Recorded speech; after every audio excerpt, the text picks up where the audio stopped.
সাজরিস আলমকে আনা হয়েছিল আমাদের ভার্সিটিতে আলোচনার জন্য।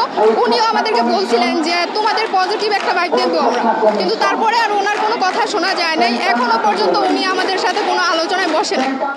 আমি হচ্ছে তিতুমির কলেজের অ্যাকাউন্টিং ডিপার্টমেন্টে আছি 22-23 সেশনে। মেঘলা ভূমির পূজা।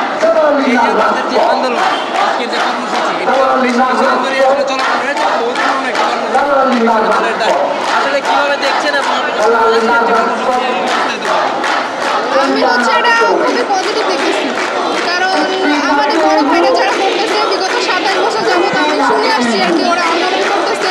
কারণ আমরা বিগত 3 মাস যাবত আন্দোলন করে আসছি, কিন্তু প্রশাসন কোনো পজিটিভ ইস্যু দেয় নাই আমাদেরকে, যার কারণে আজকে আমরা এত বড় একটা কর্মসূচি নিয়েছি। আর এখন আমি দেখতেছি যে এটা খুবই ভালো একটা ভাইব দিতেছে, যেহেতু আপনারাও আসছেন, মিডিয়া কভারেজ করতে আসছে, তারপরে অনেক স্টুডেন্টও আসে গেছে। তো আমি ভাবতেছি যে ভালো কিছু একটা হবে, আশা আছে। দীর্ঘদিন ধরে আপনারা যারা বড় ভাই আছেন তারা করে গিয়েছেন, তারাও বৈষম্যের শিকার হয়েছে। বর্তমানে আপনারা কি ধরনের বৈষম্যের শিকার হয়েছে?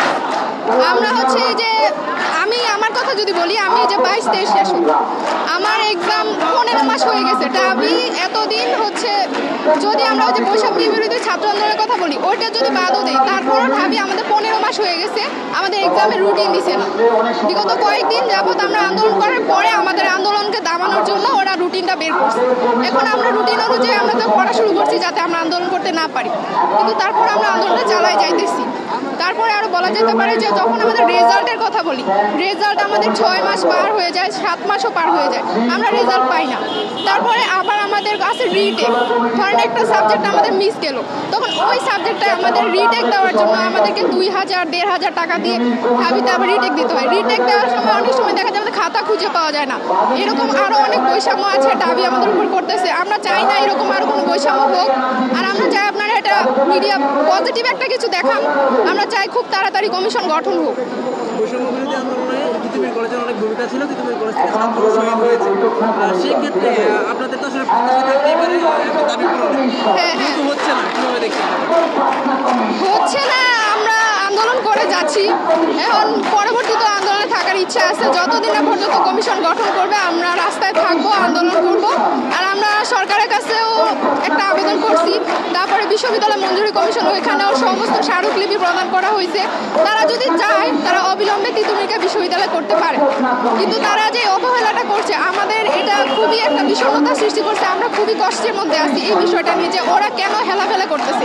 এটা একটা যৌক্তিক দাগ বলতে পারে। তিতুমিরে সমস্ত কিছু আছে বিশ্ববিদ্যালয় হওয়ার জন্য, হল আছে, স্টুডেন্টদের যাতায়াতের জন্য বাস আছে, তারপরে আমাদের যে আলাদা ফ্যাকাল্টিও আছে, সবাই যার যার বিভাগে পড়াশোনা করতেছে। তাহলে এখানে কেন ওরা বিশ্ববিদ্যালয় করতেছে না, এই প্রশ্নটা আমার ওদের কাছে থাকে।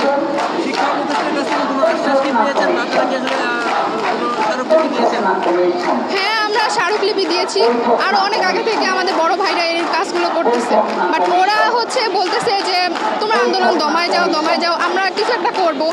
তারপরে প্রথম দিকে আমি যখন দেখলাম যে সাজরিস আলমকে আনা হয়েছিল আমাদের ভার্সিটিতে আলোচনার জন্য, উনিও আমাদেরকে বলছিলেন যে তোমাদের পজিটিভ একটা ভাইব দেবো আমরা, কিন্তু তারপরে আর ওনার কোনো কথা শোনা যায় নাই। এখনো পর্যন্ত উনি আমাদের সাথে কোনো আলোচনায় বসে নাই।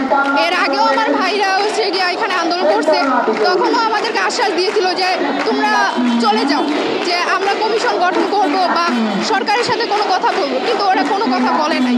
ঠিক আছে,